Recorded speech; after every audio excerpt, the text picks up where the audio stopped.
The Lord be with you. A reading from the Holy Gospel according to Matthew.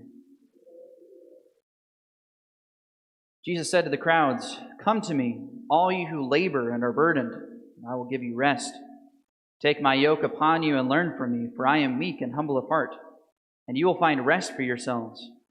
For my yoke is easy, and my burden light." The Gospel of the Lord. Today is the feast of St. Juan Diego, who most of us are familiar with him because of the great feast of Our Lady of Guadalupe, which is coming up this Saturday. So I wanted to talk a little bit about this feast day, and especially of St. Juan Diego. I think one of the things that's often overlooked about St. Juan Diego, one of the peculiar things about the story, is many of us know about the apparition of Mary to him. We know about the miraculous images associated with the tilma of Our Lady Guadalupe. If you don't, you definitely need to go home and look all of it up. It's just amazing. But one of the kind of forgotten details about the story is that St. Juan Diego, before Our Lady ever appeared, was already a Christian. How did that happen? It's something that gets overlooked sometimes. It's something we should be thinking about. How did he become a Christian in the first place? Much of that story is very politically incorrect. In our modern culture, many modern historians look at that story as something that was a crime against humanity. It was an act of oppression. It was an act of racism, injustice. I would argue the opposite. And I want to talk about some of those details today. So the reason why St. Juan Diego was already a Christian is because about 20 years, or about 10 years before the apparition of Our Lady Guadalupe, some men arrived in Mexico on the shores. They were men from Spain, led by a man named Hernan Cortez, which again is like an insult to talk about Cortez today. By his contemporaries, he wasn't seen as such a criminal. Some of his biographers who were with him on the conquest talk about his piety, his desire of prayer. They mention the fact that he had a great devotion to Our Lady. In fact, he wore a medal of Mary on his chest. Now, Cortez was not a saint. He's never been canonized by the church. He's never been beatified. Nobody has ever claimed that he was a great missionary. But the modern tendency is to just outright dismiss him as completely corrupt and as a criminal. Just like Christopher Columbus, who was also a man of great faith. Modern historians have used sources written by Cortez's and Columbus's enemies to bash their reputation and their name. It'd be like today if someone were to write a biography about Donald Trump and the only source they used was Hillary Clinton's memoirs, right? Of course, they're going to paint the person as a terrible person. But if you read some of the primary sources from their friends, from some of their companions, it's a totally different image.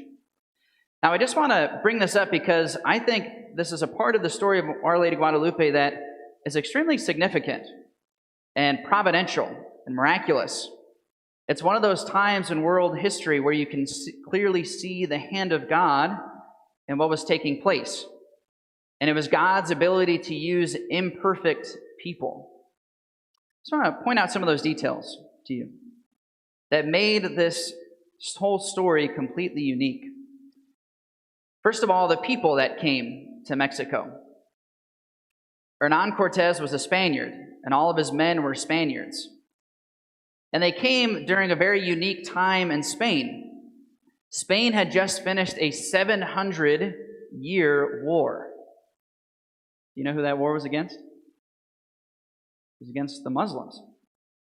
Spain is literally the only country in world history that has ever been taken over by Islam and was able to take it back for a permanent period of time. It took them 750 years. Because of this, the Spaniards had a very strong faith and a very strong Catholic identity. Again, they were sinners, they were human beings, but they had a very strong Catholic identity. Spain is one of the only places in Europe where the Reformation never took hold in any way whatsoever. Spain fought against the Reformation from the beginning, unlike the rest of Europe. They had a very strong Catholic faith. And the only reason why people like Cortez was able to go to the New World is because they had just finished that war with Islam, and therefore the monarchy was able to give them funds to travel the world. And those people who went to the New World were funded by King Ferdinand and Isabella, not just because they wanted to see what was out there, but because they had a desire to evangelize the world.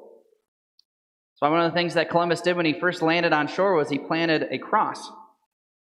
The first thing that Cortez did when he landed ashore is he made sure that his priests celebrated Mass on the shore. That's something significant there. Now, another thing that's interesting about what the Spaniards did is that they were extremely outnumbered. Again, this is something that many modern historians miss. The Spaniards had an army of 400 people. There were about 5 million people living in Mexico. The Spaniards were greatly outnumbered, and yet they were able to be victorious in their wars. I think the most important artifact that is often missed about the story of Cortez and the conquest is that modern historians completely ignore the spiritual realities of the situation in Mexico at the time. The Aztec Empire was known for being very advanced technologically, but extremely unjust. The Aztec Empire was built around the cult of human sacrifice.